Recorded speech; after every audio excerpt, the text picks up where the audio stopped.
Je vous salue, je vous salue. À vous, bien-aimés, je vous salue. Je partage cette vidéo pour mettre la lumière sur un mystère, sur quelque chose de caché. Dans le livre d'Apocalypse, quand nous lisons le chapitre 10 au verset 7, beaucoup lisent la Bible, mais ils ne font pas attention aux choses qui y sont écrites. Là-bas, il est écrit que quand la trompette, quand le septième ange allait sonner de la trompette, tout le mystère de Dieu allait s'accomplir. En fait, ça voulait simplement dire que tout ce que Dieu a caché le concernant ou concernant des choses quelconques depuis la création allait être révélé. C'est ce que cela veut dire. Apocalypse 10, verset 7. Le sujet sur lequel je voulais m'entretenir avec mes frères et sœurs, c'est cette affaire de Satan, cette affaire du diable. Beaucoup de théologiens ont écrit, certains par envie, certains parce qu'ils pensaient qu'ils avaient la révélation. Mais la première définition et vraie définition du mot révélation, c'est la révélation de la parole de Dieu qui est claire. Ça veut dire quoi? Le psaume 119, verset 130. Ça veut dire que ce qui est déjà écrit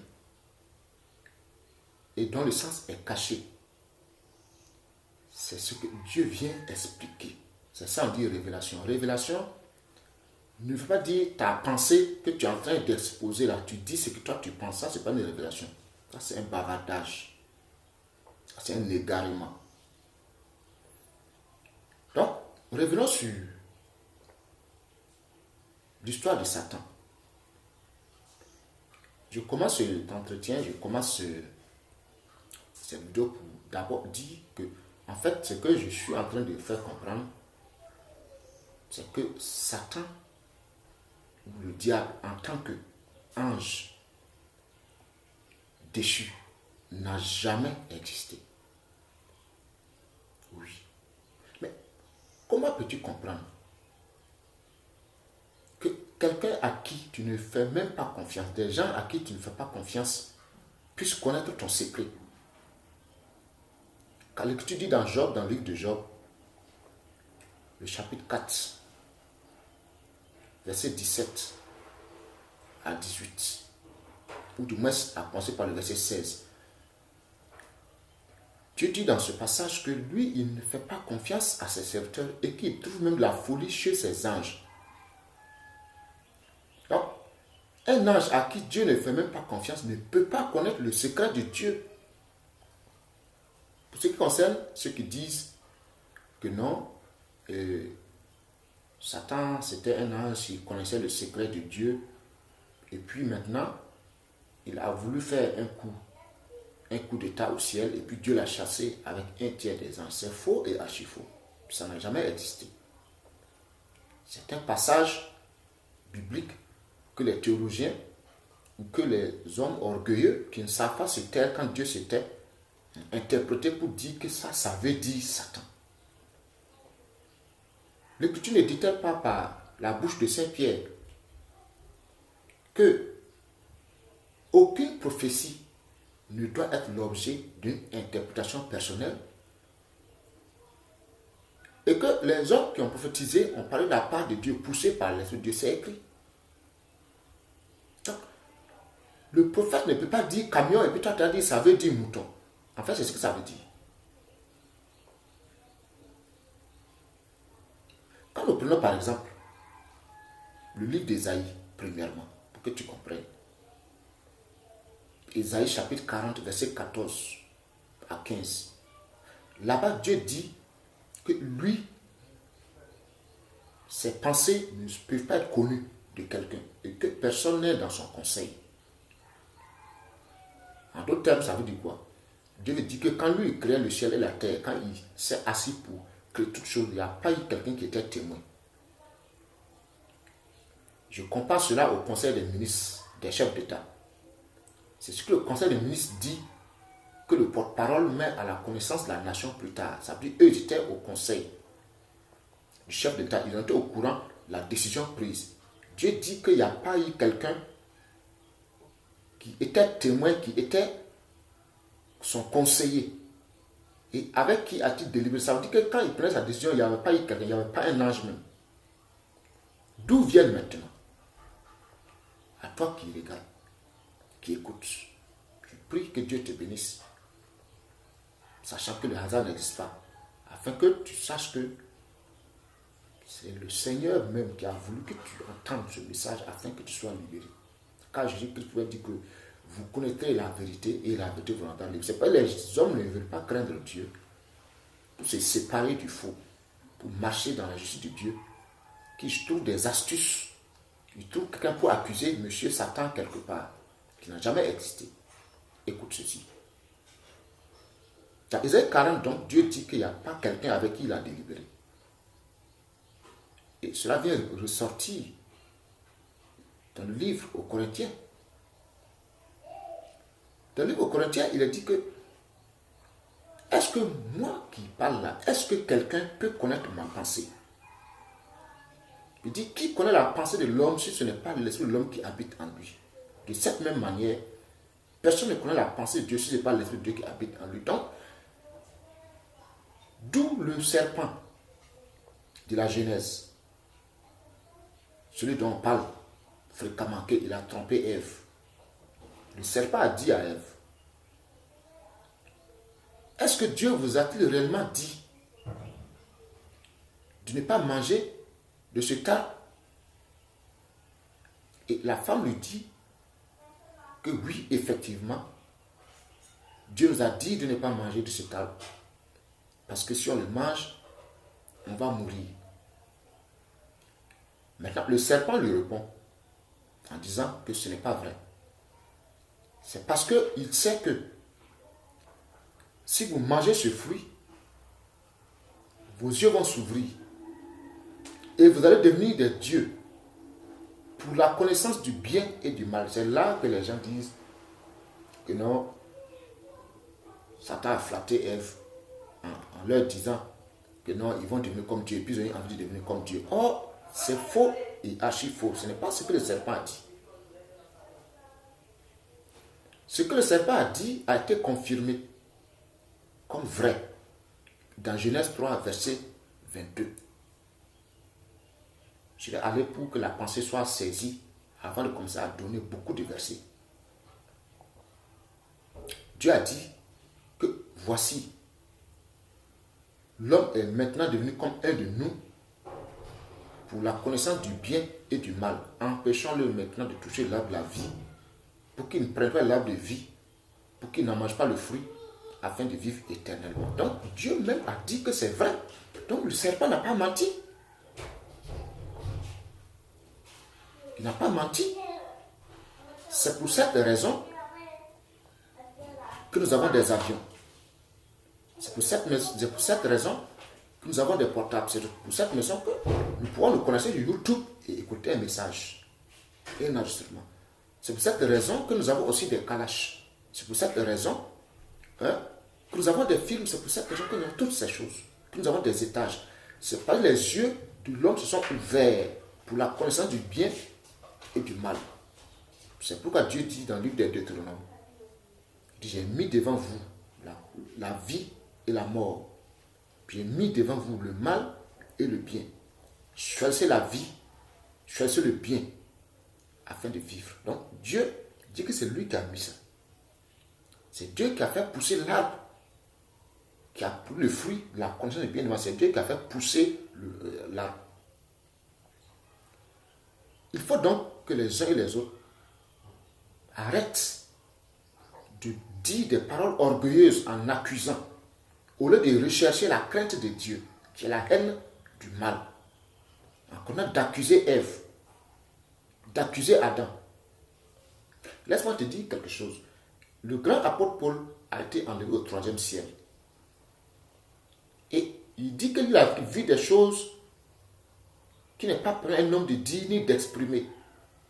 Le même Paul avait eu à dire des choses déjà sur Ève. Mais quand il a eu la révélation, il s'est tué. Il a dit maintenant après aux Corinthiens que car nous connaissons en partie et nous prophétisons en partie. Quand ce qui est parfait sera venu, ce qui est partiel disparaîtra. Paul voulait dire que la connaissance parfaite de Dieu était en train de venir, mais ce n'était pas maintenant au temps de Paul. Sûrement c'était pour la fin des temps. Ce sont ces paroles que tu entends à ce moment. Oui. Parce qu'il a dit qu'après avoir connu cette vérité que Dieu avait cachée depuis la création, selon Matthieu 13, versets 34 à 35, il dit que personne n'enseignera plus son concitoyen. Personne ne dira plus à son frère, connais le Seigneur, car tous me connaîtront. Donc, Dieu avait dit donc qu'il révélerait sa vraie nature à tous les hommes. C'est ce qui fait que quand nous disons que les églises et les mosquées, Dieu va les fermer, certains ne savent pas de quoi il s'agit. Les passages sont bien là. Mais, comme la révélation, comme Jésus l'a dit, il dit, Père, je te loue de ce que tu as caché ces choses aux sages et aux intelligents de ce monde et tu les as révélées à ces petits enfants. C'est donc un don. Donc tu dois bénir Dieu d'entendre ces paroles révélées. Si Satan était un esprit qui est à côté, qui combat Dieu, comment Jésus allait-il commettre l'erreur de dire à son ami Pierre, arrière de moi, Satan? Et puis il explique pourquoi il dit à Pierre, arrière de moi, Satan. Il dit, car tu n'as pas les pensées de Dieu, tu n'as que des pensées humaines. Jésus voulait dire que l'homme qui n'a pas les pensées de Dieu, là, c'est lui qui est Satan. Parce que Jésus ne s'est pas trompé. J'ai causé avec un homme de Dieu, il dit non, que c'est un esprit qui était derrière. Je dis, Jésus n'a pas dit qu'il y a un esprit derrière. En fait, c'est là le combat, là. Il ne faut pas dire ce que Jésus n'a pas dit. Il dit, arrière de moi, Satan. Marc 8, verset 33. Et puis il explique, arrière de moi, Satan. Quand tu n'as pas les pensées de Dieu, tu n'as que des pensées humaines. Donc les pensées humaines sont opposées à Dieu. Quand tu prends Galates 5, verset 16 à 20, il dit que les désirs de la chair sont opposés à ceux de l'esprit. L'esprit, c'est Dieu. Satan, c'est lui qu'on appelle le diable. C'est l'homme. Ce n'est pas un esprit, c'est l'homme. Parce que les esprits sont utilisés par Dieu et sont tous soumis à Dieu, sauf l'homme. C'est l'homme qui est rebelle contre la parole de Dieu toujours. C'est pourquoi Dieu envers l'homme. C'est pourquoi Dieu dit à l'homme de se repentir. Dieu dit à l'homme de le craindre. Nous allons poursuivre dans les autres diffusions. Nous allons poursuivre dans les autres messages pour expliquer, même on va aller jusqu'à l'Apocalypse que les gens prennent mal. Par exemple, beaucoup de chrétiens se basent sur Ézéchiel 28, verset 4 à 19, et puis Ésaïe 14. Ils disent que Lucifer, le mot Lucifer n'est pas écrit dans la Bible. Parce que Ézéchiel a parlé à un homme. Dieu dit de dire au prince de Tyr. Il n'a pas dit un ange qui est dans le ciel. Dans Ésaïe 14, c'est la même chose. Verset 4 jusqu'à la fin. Verset 4 jusqu'à 19. Vous allez voir là-bas qu'il parle à un homme qui est orgueilleux. Et Dieu dit, je t'avais placé en Éden, ceci, cela. À la fin, il dit que ta cendre sera répandue. Un esprit n'a pas de cendre. C'est un corps humain, quand il brûle, quand il est détruit, il peut avoir de la cendre. Et il est dit que devant celui qui va te percer, est-ce que tu vas dire que tu es Dieu? Pour dire qu'on ne peut pas percer Dieu avec un couteau. Donc arrêtez de prendre ces deux passages pour dire que ça veut... J'ai parlé à il dit que ça veut indirectement dire Satan. Je dis, Dieu n'est pas un hypocrite pour faire semblant de dire que Satan alors que ce n'est pas Satan. Dieu n'est pas un hypocrite. Dieu ne fait pas semblant.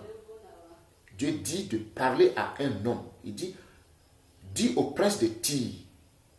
Donc c'était un homme. C'est d'un homme que Dieu a parlé. Il n'a pas parlé d'un esprit. Parce que Dieu n'est pas un hypocrite. Alors ce qui est opposé donc à la parole de Dieu, c'est toujours la chair.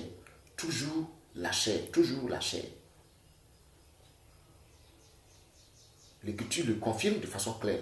Par exemple, l'Écriture dit dans Jacques 3, verset 15, que la sagesse d'ici-bas est charnelle, terrestre et diabolique. Le mot diable sort. Quelqu'un dirait, mais Jésus a dit que le diable rôde. Mais ça, c'est une expression spirituelle. Il faut connaître spirituellement, ça veut dire quoi? Il veut encourager celui qui est tenté à ne pas se soumettre à la tentation. C'est pourquoi il dit le diable cherche qui dévorer. Mais si c'est le diable qui cherche qui dévorer, donc Jésus n'est pas vaincu. Donc Jésus n'a pas vaincu le diable alors. Pourquoi vous dites que Jésus a vaincu le diable?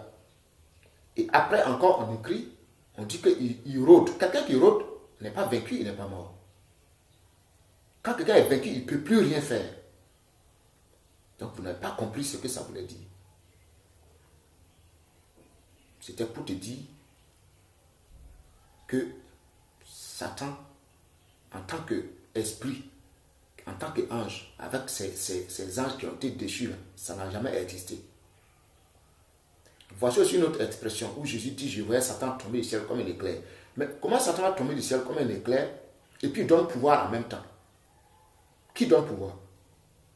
C'est Dieu qui donne pouvoir. Comment un esprit qui s'appelle Satan va entrer dans un disciple de Jésus pour aller accomplir la volonté de Dieu? Car en définitive, quand on lit les Écritures dans Actes 4, verset 26, Dieu dit clairement qu'en fait, lui, il avait caché ce côté. Donc, il faut considérer que Dieu a des choses, Dieu a dit exprès qu'il a caché.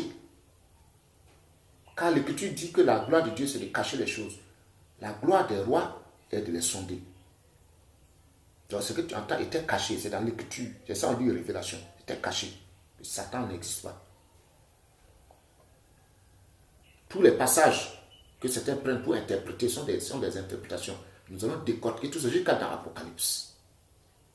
Dans l'objectif que tu sois en face de ton Dieu et que tu marches comme étant en face de toi, en considérant que tu es en face de Dieu, il faut le craindre.